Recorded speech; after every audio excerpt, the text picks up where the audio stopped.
សួស្តីកូនកូនក្មួយសិស្សានុសិស្សទាំងអស់គ្នាជាទីរាប់អានបាទតើថ្ងៃនេះបាទកូនក្មួយសិស្សានុសិស្សទាំងអស់គ្នាបាទសុខសប្បាយជាទេបាទអញ្ចឹងនៅក្នុងមេរៀននេះបាទលោកគ្រូលើកយកលំហាត់គណិតវិទ្យាថ្នាក់ទី7បាទអំពីតួចែកនិងពហុគុណបាទយកមកសិក្សាបន្តទៀតណាកូនបាទអញ្ចឹងនៅក្នុងថ្ងៃនេះបាទយើងចូលទៅដល់ចំណុចលេខ2បាទ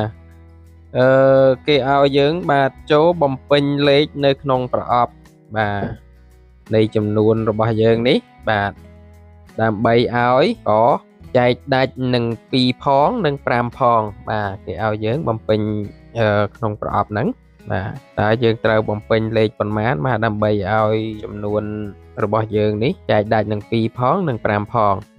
បាទអញ្ចឹងបាទដោយសារលំហាត់របស់យើងនេះបាទជាចំនួនដែលមានលេខ0នៅពីខាងចុងបាទអញ្ចឹងយើងងាយស្រួលក្នុងការចែកដាច់ជាមួយនឹង2ផងនិង5ផងបាទអញ្ចឹងយើង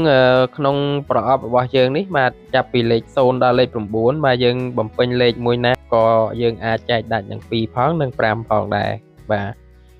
ដោយសារយើងមានលេខ0នៅពីខាងចុងនេះបាទអញ្ចឹងលោកគ្រូសូមតាំង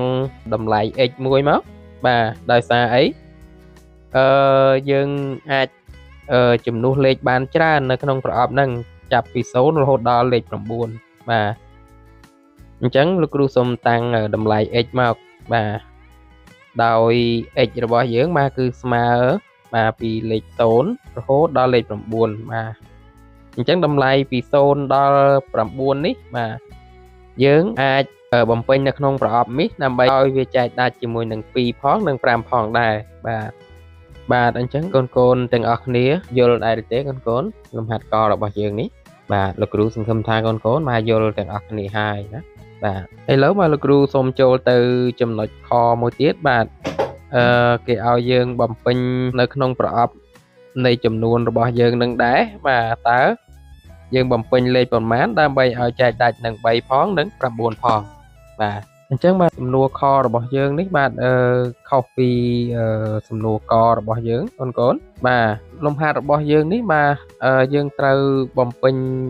បានតែលេខ4តែមួយគត់បាទទើបយើងចែកដាច់នឹង3ផងបាទនិង9ផងបាទអញ្ចឹងលំហាត់ទី2របស់យើងនេះបាទសំណួរកខរបស់យើងបាទគឺយើងបានដោះស្រាយរួចរាល់ហើយបាទអញ្ចឹងលោកគ្រូសូមចូលទៅលំហាត់ទី3របស់យើងមួយទៀតណាកូនបាទលំហាត់ទី3របស់យើងបាទគេមានចំនួន660 540 645និង610បាទគេសួរថាតើចំនួនណាខ្លះជាពហុគុណនៃ30បាទអញ្ចឹងដើម្បីរកពហុគុណនៃ30បាទកូនទាំងអស់គ្នាយើងត្រូវយក30បាទយើងគុណដូចយើងសូត្រមេលេខអញ្ចឹងណាកូនបាទ30ម្ដង30 32ដង60អញ្ចឹងទៅយើងគុណឡើងរហូតអញ្ចឹងកូននឹងឃើញចំនួនដែលគេឲ្យនៅលើលំហាត់របស់យើងនេះហើយបាទអញ្ចឹងបាទ30បាទយើងធ្វើការគុណឡើងទៅបាទគឺ30 60ចុចបាទរហូតទៅមាន540បាទចុចបាទមាន660បាទអញ្ចឹងចំនួនដែលជាពហុគុណនៃ30មាន660និង540បាទតើកូនទាំងអស់គ្នាបាទយល់អំពីការរកពហុគុណនៃមួយចំនួនយ៉ាងនេះដែរទេកូនបាទអញ្ចឹងលោកគ្រូសង្ឃឹមថាកូនយល់ហើយលំហាត់ទី3របស់យើងនេះកូនបាទអញ្ចឹងនៅក្នុងវីដេអូនេះបាទលោកគ្រូសូមចាប់មេរៀនតែត្រឹមនឹងសិនបាទកូនបាទយើងនឹងតនៅ